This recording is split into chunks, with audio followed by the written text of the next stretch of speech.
It was disappointing to see the Chargers not make a move at the 2024 NFL trade deadline, and I still think this is a playoff-capable team, but the other contenders in the AFC got better.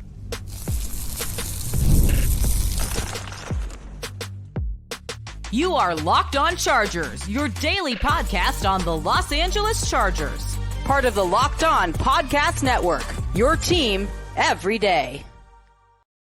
What is up, and welcome into the Locked On Chargers podcast. I'm your host, Daniel Wade, joined as always by my co-host, David Drogemeyer, and we've been covering the Chargers together now for 9 seasons, but this is our 7th year as the host of the Locked On Chargers podcast, bringing you your team every day. Thank you to the everydayers out there for making us your first listen, and to make sure that you never miss the show, go subscribe or follow for free on the Locked On Chargers YouTube channel, and listen wherever you get your podcast from. David, what do we got today?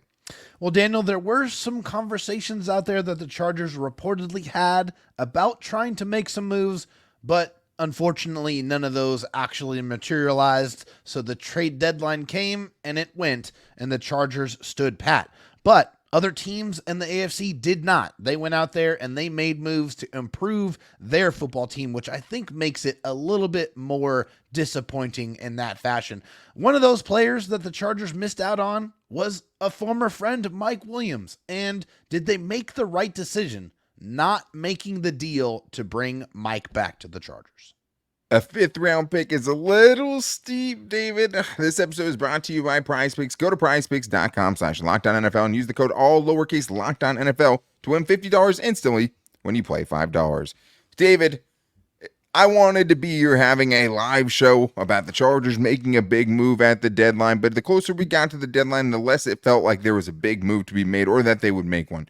We talked about on yesterday's show that, hey, it was still very possible the Chargers made kind of a mid-tier move to improve the team, but they didn't. They stood pat, and I understand fans' disappointment in that, because I think when you see a team like the Chargers have right now, who are 5-3, very much in the mix, and if the playoffs started today, they would be in it, not adding to a team that's obviously flawed. The fans can see it, we can see it, and they also have a great defense. So I wanted the Chargers to potentially add something offensively. I don't think it would have moved the needle to make them a Super Bowl team. I don't think that player was available on the market. What I do think is, hey, maybe it gives you a little bit wider of a margin for error to make the playoffs this year, and also just get to the playoffs and see what happens. What I also think kind of changed things a lot for Chargers fans as well is that Joe Ortiz kind of whet their appetite a little bit by making a couple of trades early on, acquiring Elijah Molden and Taylor Heineke. And that trade for Elijah Molden is absolutely beautiful at this moment in time. It's brilliant. I mean, he's got 3 interceptions, probably could have had 5 already at this point in time. So a player that's just always been in the right place at the right time. We're talking about a 2026 7th round pick. Like, they threw him away for nothing, basically. That's exactly what happened. So, and also I want to make that point as a contrast to Tom Telesco. Joe Ortiz is not Tom Telesco. He's not anything close to it. I don't want any, similarities to be brought between those two men, because they couldn't be any further different from each other. So let's not forget he has made some moves. It didn't happen at the trade deadline. And I think a part of the reason why they decided not to make those moves is they probably feel they're not a 1 or 2 players away, right, to make it, to win a Super Bowl. And also you have to consider their operating cost and what they have available to spend. They only have about $7 million in cap space. And that's enough to make a move here and there, but to be able to bring on a player that has any significant salary, they would have to do some, salary cap gymnastics to make a move like that work. And I just don't think that they wanted to mortgage their future, which they're going to have a lot of assets to utilize in that near future, for somebody who may or may not make a difference this year. The thing is to your point, you can't blame Joe Ortiz for any of the scars that you carry from Tom Telesco, and nobody knows it better than us, right? We covered the Chargers basically through the entire Tom Telesco era. That was all we knew. And I think more than anything, more than wanting to have a GM that can go make moves at the deadline and improve your team and always be trying to improve your team, I think you want a GM that's going to make smart moves. And I think what you saw was him having some reservation to not go and overspend on guys that weren't going to move the needle for you too much potentially. I mean, let's talk about the guys that they're interested in. Reports about KJ Osborne. it's hard to get super excited about that. That doesn't, I don't think, change your outlook of the season very much, even if it improves your wide receiver. Not even sure how legit that was either. So. Marshawn Lattimore, though, guy that they checked in on, per Adam Schefter. That's a big one, right? I think we heard from Diana Rossini that they were at least in talks about Mike Williams potentially coming back. We know Deontay Johnson, same thing. We heard they, at least checked in on that. All of those things, he could have made those moves if he wanted to. Yeah. But it doesn't seem like he wanted to get into a bidding war for these guys, especially with where this team is at right now. I do think, for me, with the defense they have right now, with the record they have right now, I wish they would have gotten something. I think there are guys that could have helped, right? Yeah. You have the fourth best point differential right now in the AFC. But I'm not going to crucify him also for not making one move at the deadline. Two things can be true. You can be disappointed they didn't make a move, and you can also still trust this new regime who's brand new to get their sea legs under them a little bit and know that this is not a one-year operation. A lot of these teams have windows that could be closing. The Chargers are building up towards something. Yeah. Like it's not a one-year plan that they have. So I don't blame him for not, betting the farm on a free agent coming in and fixing all of your offensive problems, because guess what? There wasn't an amount of picks you could have sent away to fix all the issues that you have offensively. I wanted the Chargers to make a move. I'm disappointed it didn't happen, but I don't think it's going to be a crucifix for this team. Like, I don't think this is something that is going to dramatically change what their, what the outlook is for the rest of the season. The part that kind of throws some salt in the wound, David, is that every team that the Chargers have a better record than the Chargers in the AFC, all the teams ahead of them, even some teams behind them, went out and got better. And that's what makes it kind of hard to watch from a fan perspective. It does. It makes it really annoying. Just separating myself from the analyst and just being a fan for a moment. It's like, man, why didn't the Chargers go out there and add? Why didn't they go and address those obvious deficiencies that we see game in and game out? Why is it the Steelers adding Preston Smith and Mike Williams and the Chiefs adding DeAndre Hopkins? Why on earth did anyone allow the Chiefs to trade for DeAndre Hopkins? Like it's a travesty. And then, of course, a little bit earlier, Buffalo getting Amari Cooper and in Baltimore getting Deontay Johnson, a guy that, we talked about that the Chargers checked in on. So it's all of these other teams saying, okay, I'm going to go for it. I'm right there. I feel like this is my chance. I'm going to go try to put my best foot forward to go try to put a team together to win a championship. And the Chargers didn't have that mentality here. And maybe that's because Jim Harbaugh and Joe Ortiz, they like who they have. And that's what Jim Harbaugh said. We believe, we love the men that we have in the building and we believe in them. Well, you don't have any choice but to believe in them now, because who you have now is who you're going to have, barring a couple of moves here and there the rest of the season. Yeah. Any type of, big name player you're going to add to this roster, the dream of that went out the window. Yeah. Yesterday, right? That's just, it is what it is. Like, you're not going to, there are still moves to make, and we'll talk about that, because the one thing about a bunch of guys getting traded means a bunch of guys get released, and there's some new names out there floating around, and some pretty interesting ones too.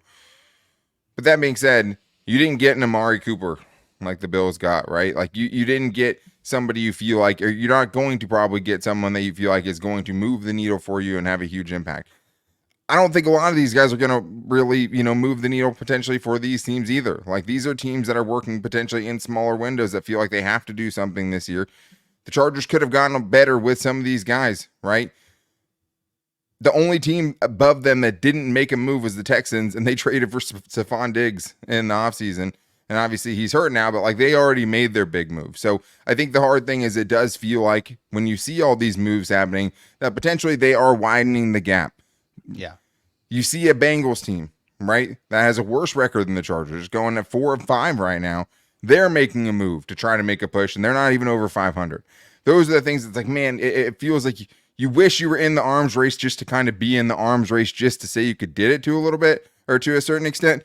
But I don't necessarily think the names were out there or realistic or were available to them to actually move the needle. There wasn't a single interior offensive lineman or a tight end moved in this trade deadline. Yeah.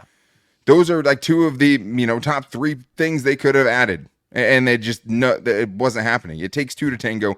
The right deal has to be there. I'd rather Joe Ortiz not make a dumb move than make a, than make a move that we're going to regret. later down the road that might look good in the short term, but doesn't work out in the long term. And then you're wishing you had that asset back. But we still have more to get into because I think that this Chargers team, David, can still make the playoffs without even making a move at the deadline. So we're going to talk about that and how much Justin Herbert's going to have to carry this team and more on today's Locked On Chargers podcast.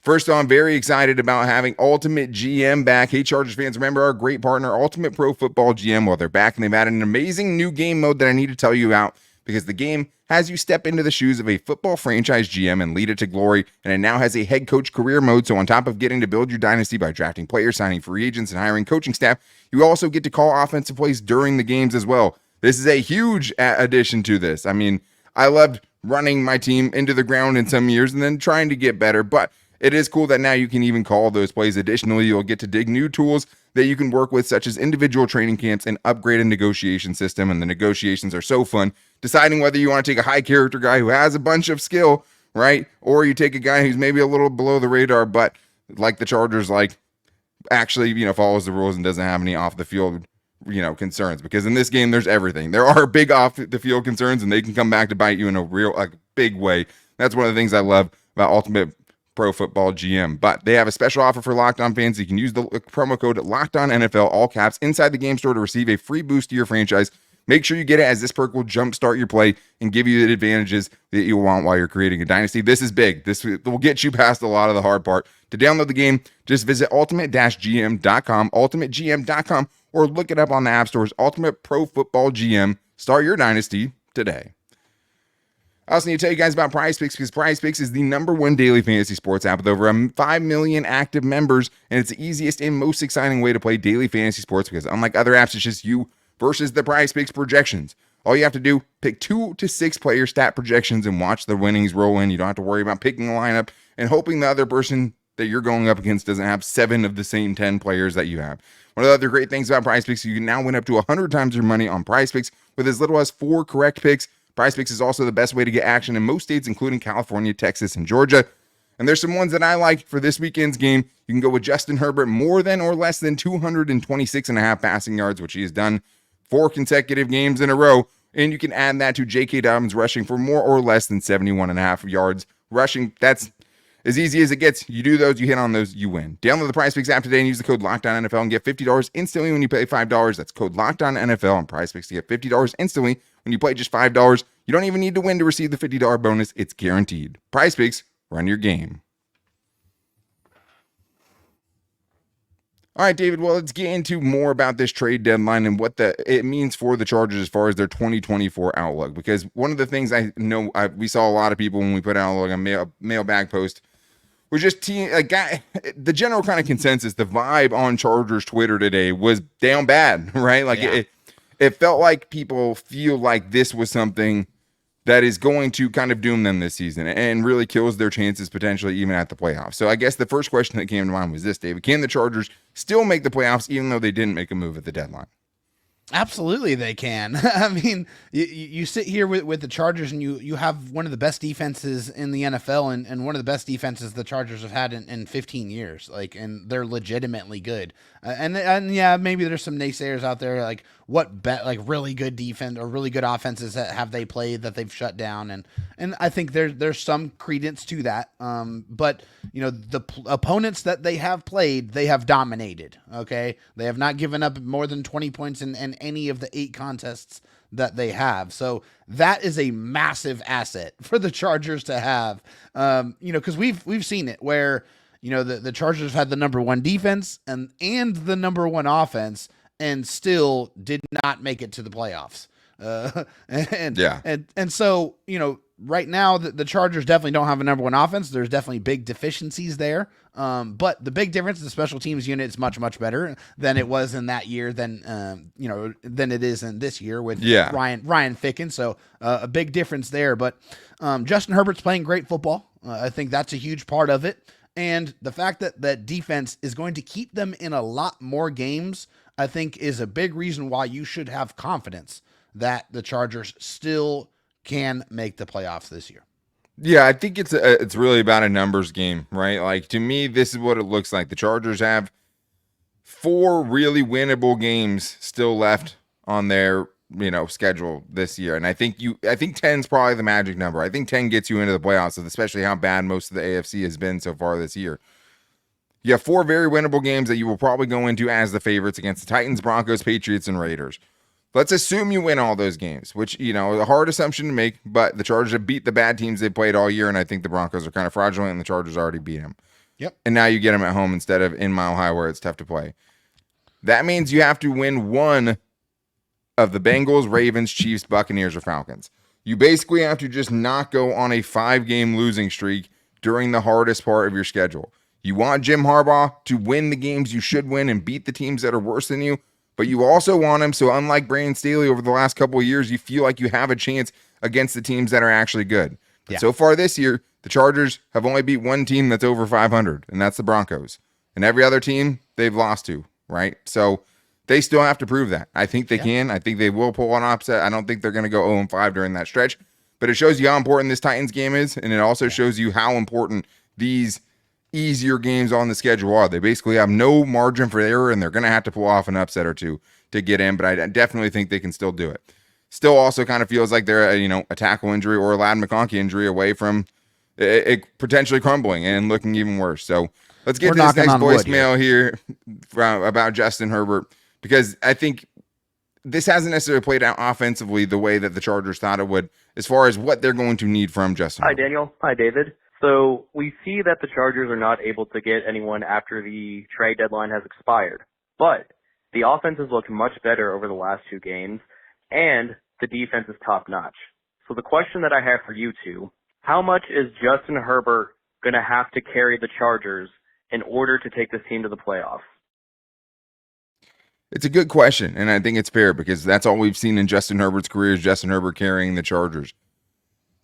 Offensively, I think the Chargers are having to have Justin Herbert carry them much more than they wanted to, and much more than they envisioned when they said, hey, what happens if we give Justin Herbert a great running game? Because we know he went into the season with a very inexperienced group of weapons, and a group of weapons we obviously wanted them to add to. Yeah. But defensively, David, on that side, he has the best defense he's ever had. So at least he doesn't have to just outscore everyone every week. He has a defense he can go win a slugfest with if he needs to. Yeah, and part of the mission for the Chargers in this organization was, let me get him a better running game, let me get him a really good defense and see what that looks like. Well, I mean, they're a 5-3 record, so the running game has been a little bit better, not a lot better, not anywhere close to what we expected it to be, but the defense has been fantastic. But I think what they do know and they have realized now is that the offense has to run through Justin Herbert, and Justin Herbert is going to be the catalyst on whether they win or whether they lose. Yeah, and it does feel like this is the best stretch we've seen from the offense over the last 2. You could even say 3. You could even say 4 games. Yeah. And it's Justin Herbert's 4 highest passing totals. You don't want to have to do it out of necessity, but I do think that you're seeing that they know they have to use him to have success offensively, and they have to use him a lot because he hasn't gotten the great running game that was promised, right? So he does still have to carry this team, and he's also tasked with having to elevate the guys around him by quite a bit, honestly, and he's been able to do that all year. Oh, yeah. So I think the other important thing to remember, David, is just there's still potentially some moves to be made, right? Like there are guys who got released, and I do think we will see Joe Ortiz at some point pick up another player. Like I still think we're going to see some infusions to this roster. I just don't think they're the caliber or move the needle as much of the guys you could have added via trade. Yeah, I don't think so either. But with Joe Ortiz, one thing he has shown us is that he's continuously going to churn that roster. We've seen additions and subtractions to that practice squad almost on a weekly basis. So they are always looking and searching for ways to make this Chargers team better. They are. And, there are some guys that are interesting, more reclamation projects, right? You got Albert Okwuegbunam. I didn't want to say that name. I was just going to say Alberto, but I went for it. Tight end, just a potential guy. Andrew Booth Jr., a guy we were both high on as far as his draft prospects, hasn't been good. But, hey, give Jesse Minter someone that has some talent and see what he can do because he's been balling out with 5th-round picks and guys that were unwanted in free agency so far this year, and those guys are playing tremendously. The one that's most intriguing to me, Quentin Jefferson, who was released by the Browns, would definitely be a boost to the Chargers' interior pass rush if they could get him anywhere close to the numbers he's put up over the last couple of years. I would definitely be knocking on that door because I think that is something, even if it's not offensively, that can help your team and give you a little bit more pop on the inside, which is something although the defense has been really good, they haven't been great as far as interior pass rush goes. It was great to see Morgan Fox get a couple of sacks last week, though, and really start to look like what he is, which is one of the more underrated interior pressure guys in the NFL. So there are still moves to be made. I think we will still see moves get made. It's just not going to be the ones that are going to get everyone super juiced and excited about, hey, now this team could potentially play in a Super Bowl. But like I said, I don't think that move was necessarily out there to be made. But it doesn't mean they shouldn't have made a move. And I think one move that a lot of fans wanted to see potentially was a reunion with Mike Williams. And now we know what he went for, and he stayed in the conference. He is now traded to the Steelers. Would we have traded a 5th-round pick to bring Mike Williams back? We're getting into all that and more in today's Locked On Chargers podcast. First, though, I need to tell you guys to get ready to tackle the NFL action with FanDuel, America's #1 sportsbook, because right now, new customers can bet $5 and get $150 in bonus bets if you win. The FanDuel Sportsbook app gives you everything you need to place as far as live bets on the NFL all in one place. So when you get a hunch in the middle of the game, you can go check out the latest stats and view live play-by-play and so much more on the same page where you place your bets. The odds are out for the game this weekend on FanDuel, and the Chargers are now a 7.5-point favorite. So the line's getting a little smaller, which if you're betting on the Chargers by the spread is better for you because it's less points they have to win by. 7.5 is still over. A touchdown is a lot. The Chargers should beat the Titans by more than a touchdown. But if you don't want to go with the spread, the line, you can also get on the Chargers point total for this game and just be like, hey, can the Chargers score 23.5 points? Because that's currently where it's at.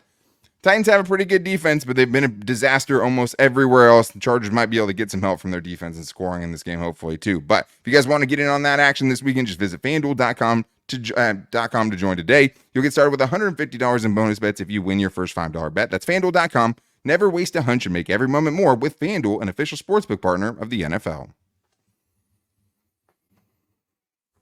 David, we have more of our Chargers mailbag to get in here, and I want to thank everyone, especially the everydayers, for hitting us up at Locked On LAC or calling into the voicemail line at 323-524-7924, which is how Athir always loves to get in, and he is definitely an everydayer that makes us his first listen. We have his voicemail later, but if you guys need a second listen, make sure to check out the guy we're going to be talking to tomorrow on the Locked On Chargers crossover Thursday, Tyler the Madman Rowland, the host of the Titans, Locked On Titans, but also maybe something he's more proud of right now, host of Locked On NFL, but they have 2 shows. You can also get my boy Tony Wiggins later on, 2 shows a day, bringing on all the local experts who cover their team every day. But I'm excited to have the Madman on the show tomorrow, David. It should be electric. But let's get to this next question we have here, which is a good one from Macho Libre, who says, did we make the right move not bringing back Big Mike?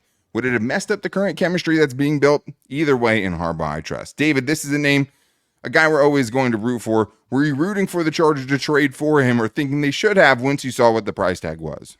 Yeah, I love me some Mike Williams. He is the author of some of the greatest moments in recent Chargers history, especially against the Kansas City Chiefs. Yeah, that's no exaggeration at all. I mean, the dude made big plays throughout his entire Chargers career outside of his rookie season, basically. Yep, sure did. And I love Mike, but when we're talking about trading a 5th-round pick for 8 potential games of Mike Williams before he becomes a free agent, that's just not compensation that I feel equals the value of a 5th-round pick. And there's no other clearer evidence than what Tarheeb Still and Cam Hart, the Chargers' 5th-round picks from this past 2024 draft, are doing for the Chargers right now. Where would the Chargers be without those 2 players? And they have both of them on a 4-year cost-controlled contract. So the compensation just doesn't add up for me. And so this would not be a move that I would have made. Yeah, and I mean, that's the thing, right? It's 9+ games because you can make it to the playoffs and, you could have a couple more. But with Mike Williams, it could also be 3 games, right? And that's just kind of the brutal fact about it. And, if you lost someone the caliber of Tarheeb Still for 2 or 3 games of Mike Williams and he can't help you with a potential push in the playoffs anyways, it's going to feel terrible. So we'll see how all of these trades age, right? Because you want your guy to go make a trade, but more than anything, you want the trade to work out. And I just don't think this one was fitting that. And maybe the Chargers did have an offer in Pittsburgh outbid them because they really needed a wide receiver.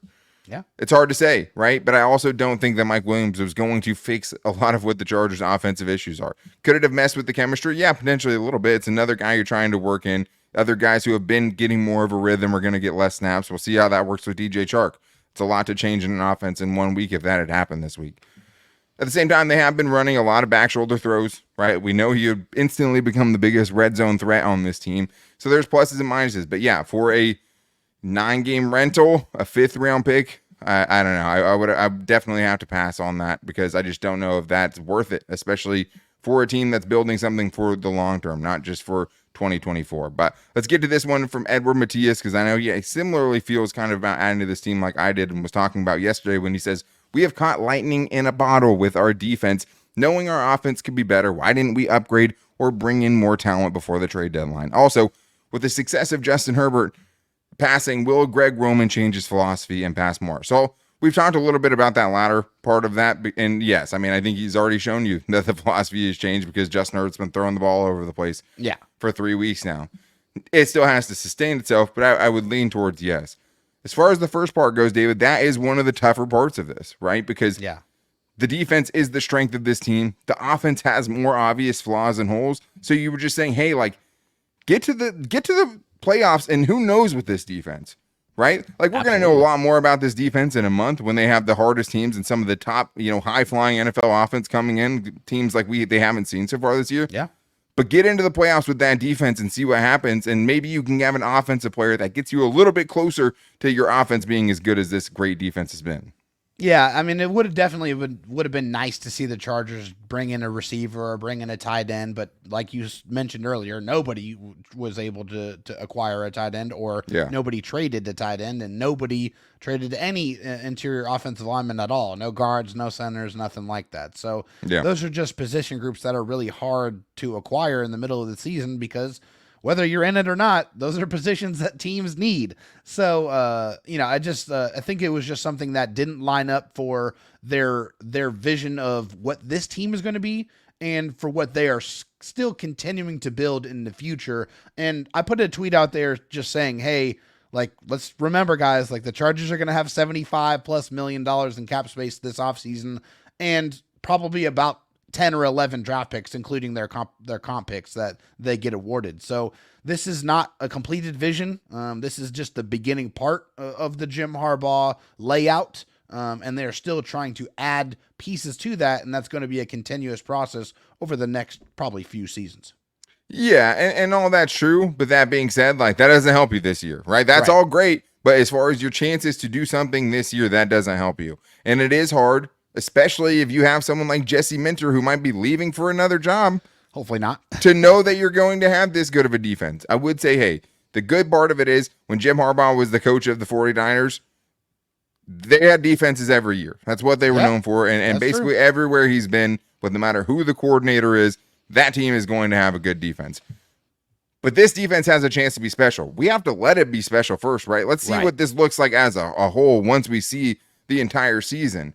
But it's really, really good. So I understand the frustration about not wanting to capitalize on that because it's like, hey, if you were able to add a wide receiver one to this team or someone who can make a potential huge impact on this offense, you would have something that you feel great about going into the playoffs with, an improved offense and a really, really good defense. But the problem was no interior guys got traded, like you said. There wasn't a wide receiver one on the market. And I don't even think there was a wide receiver that would really offset what your needs are in pass protection, because to me, that's absolutely what their biggest need is pass protection over wide receivers. But still would have liked to see them add a weapon. Let's get to Athir real quick before we get out of here. Daniel, my baby, you know I love you. This is Athir. Okay, the trade deadline came and gone. I'm not upset. My question is, Khalil Mack, J.K. Dobbins is top priority to be signed in the offseason. Do you agree or do you disagree? Thank you. Love you, my baby. Can't wait to hear this. I love you, Athir. I think that's very fair. The other name I'd throw in there is Christian Fulton. If he can come back, he stays healthy and can keep playing that way for the rest of the year and stay on the field, I would throw him in there. But yeah, man, I don't know how you wouldn't want Khalil Mack back on this team. If J.K. Dobbins continues to play the way he has, I would definitely try to be getting him back, especially with what the uncertainty is behind him at that position. I think that's super fair. Khalil Mack can play for the Chargers as long as he wants to play for the Chargers, in my mind. I mean, this dude's been one of the best trades in Chargers history. He's been fantastic. He is truly special. Hall of Fame player. Like an actual privilege to watch him play week in and week out. You don't see or hear about the ailments. You just see him go out there and dominate week after week after week. So it's been very special to watch him. I agree with you on Christian Fulton as well. I will throw one other name in there, Morgan Fox. I think if he continues, what he does, adding sacks to that number, that's money that was really well spent on his contract. And hey, might want to bring him back as well. And there's a reason he wasn't a cap casualty, because he was pretty easy money to get rid of. He's been their best interior pass rusher. I do think that room just needs a pretty big rejuvenation. You say Morgan Fox, I say Poona Ford, man, because I don't know what that line looks like without Poona Ford. That dude has been such an underrated part of this defense. Yeah. But you can't re-sign all of them more than likely. But there's definitely guys that are worth re-signing. But that you need some draft some guys. You need some young up-and-comers in that defensive tackle inside guys, room, because those guys are getting paid, and it's going to be hard to sign one if you need one. But that's going to wrap things up for today's show. I think at the end of the day, hey, we wanted to see a move, but it doesn't necessarily change where the Chargers can get to this season because they didn't make a move. So Joe Ortiz, Jim Harbaugh, still going to give them the benefit of the doubt. I'm still going to let them see this vision play out, because you didn't go get them to see what they were doing 8 games in. You did it for the long haul, and there's still a lot of things that can be done between now and the end of the season. But we'll be back with you guys tomorrow with the madman Tyler Rowan and Locked On Titans, as we have Locked On Crossover Thursday, Locked On Chargers, Locked On Titans. Super excited for that. To make sure you don't miss it, go subscribe or follow for free on the Locked On Chargers YouTube channel and listen wherever you get your podcast from. And you can also find the show all day, every day on all of our social media. You can also find us on Instagram at Locked On Chargers and our Locked On Chargers Facebook page. You can find the show every day on my Twitter at Dan Talk Sports and David's at Dro Talk SD. But still a lot to be excited about. Chargers need to get this done. Potential trap game coming up. It's time to take care of business. We're going to talk about it tomorrow on Crossover Thursday. But until then, take it easy and go Bolts.